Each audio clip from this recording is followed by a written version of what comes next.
দক্ষিণী ছবির মতোই টুইস্ট এবং পাল্টা টুইস্ট তামিলনাড়ুর রাজনীতিতে। ছবির গল্পের মতো টানটান উত্তেজনা আর নিত্য নতুন বাঁক, যার শেষটা ধরা যাচ্ছে না। ছবির নাম ম্যাজিক নাম্বার।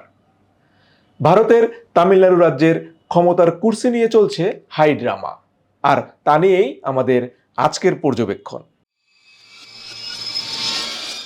গল্পের শুরুটা হয়েছে রাজ্যে সদ্য শেষ হওয়া নির্বাচনের পর। যে নির্বাচন তামিলনাড়ুতে গেল প্রায় 50 বছরের বেশি সময়ের চিত্র পুরোপুরি বদলে দিয়েছে। ডিএমকে এবং এআইএ ডিএমকে রাজ্যের দুই বড় দল, যারা গেল 50 বছরের বেশি সময় তামিলনাড়ুর ক্ষমতা ভাগাভাগি করেছে নিজেদের মধ্যে।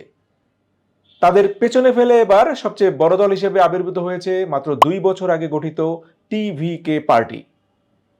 সবচেয়ে বড় দল বলা হচ্ছে ভোটের ফলের হিসাবে, কারণ তামিল ছবির সুপারস্টার বিজয় থালাপতির দল টিভিকে নির্বাচনে 108টি আসনে জয়লাভ করেছে। অন্যদিকে দুই বড় দল ডিএমকে এবং এআইএ ডিএমকের আসন সংখ্যা 40 থেকে 50-এর ঘরে। মাত্র 2 বছরের একটি দলের এমন সাফল্যকে যদি টুইস্ট ধরা হয়, তাহলে পাল্টা টুইস্টও আছে। তামিলনাড়ুতে ক্ষমতায় যাওয়ার ম্যাজিক নাম্বার 118, অর্থাৎ 234 সদস্যের বিধানসভায় অন্তত 118 আসনে বিজয়ী প্রার্থীর সমর্থন লাগে ক্ষমতায় যাওয়ার জন্য। আর এখানেই আটকে গেছেন বিজয় থালাপতি ও তার দল টিভিকে। নিজেদের 108 আসনের বাইরে তাদের দরকার আরও অন্তত 10 নির্বাচিত সদস্যের সমর্থন। কংগ্রেস পার্টি যদিও এগিয়ে এসেছে, হাত মার্কার কংগ্রেস হাত বাড়িয়েছে টিভিকে এবং বিজয়ের দিকে, কিন্তু এখানেও সেই টুইস্ট। বিজয়ের হাত ধরার আগে কংগ্রেস তাদের দীর্ঘদিনের জোট সঙ্গী ডিএমকের হাত ছেড়ে দিয়েছে, যাদের সঙ্গে জোটবদ্ধ হয়ে সদ্য শেষ হওয়া নির্বাচনেও অংশ নিয়েছে কংগ্রেস। অনেকে ভেবেছিল কংগ্রেসের পক্ষে এমন সিদ্ধান্ত নেওয়া কঠিন, কারণ জাতীয় রাজনীতিতে ডিএমকে কংগ্রেসের অত্যন্ত গুরুত্বপূর্ণ সঙ্গী। ভারতের লোকসভায় তাদের আসন সংখ্যা 22, যাদের সমর্থন জাতীয় রাজনীতির প্রধান বিরোধী দল কংগ্রেসের জন্য অত্যন্ত গুরুত্বপূর্ণ। তাছাড়া ডিএমকে কংগ্রেস নেতৃত্বাধীন ইন্ডিয়া জোটের বড় দলগুলোর একটি। কংগ্রেস যদি তামিলনাড়ুতে ডিএমকে নেতৃত্বাধীন জোট থেকে বেরিয়ে যায়, তাহলে জাতীয় পর্যায়ে নিশ্চিতভাবে কংগ্রেসের জোট থেকে বেরিয়ে যাবে ডিএমকে। এই ঝুঁকি মাথায় রেখেও বিজয়ের টিভিকে পার্টিকে সমর্থন করেছে কংগ্রেস, কারণ তামিলনাড়ু তথা দ্রাবিড়িয়ান রাজনৈতিক সংস্কৃতি অনুযায়ী দীর্ঘদিন ডিএমকে জোটে থাকলেও কখনো রাজ্যটিতে ক্ষমতার ভাগ পায়নি কংগ্রেস। জোট ক্ষমতায় এসেছে, কিন্তু এককভাবে রাজ্য পরিচালনা করেছে ডিএমকে। বরাবর ক্ষমতার বাইরে থাকতে হয়েছে কংগ্রেসকে। এ নিয়ে তামিলনাড়ুর কংগ্রেস নেতাকর্মীদের মধ্যে হতাশা আর ক্ষোভ ছিল। ফলে টিভিকে যখন প্রচলিত রাজনৈতিক সংস্কৃতির বাইরে এসে কংগ্রেসকে ক্ষমতার অংশীদার করার নিশ্চয়তা দিয়েছে, তখন কংগ্রেস এই রাজনৈতিক ঝুঁকিটা নিয়েছে। তবে কংগ্রেসও পাল্টা কিছু শর্ত দিয়েছে বিজয়ের দলকে, যার মধ্যে প্রধান শর্ত হচ্ছে টিভিকে নেতৃত্বাধীন নতুন জোট ও সরকারে বিজেপি তথা কোনো কমিউনাল দলকে জায়গা দেয়া যাবে না। বিজয়ের দল কংগ্রেসের শর্ত মেনে নেয়, কিন্তু টুইস্ট শেষ হয় না, কারণ সেই ম্যাজিক নাম্বার 118।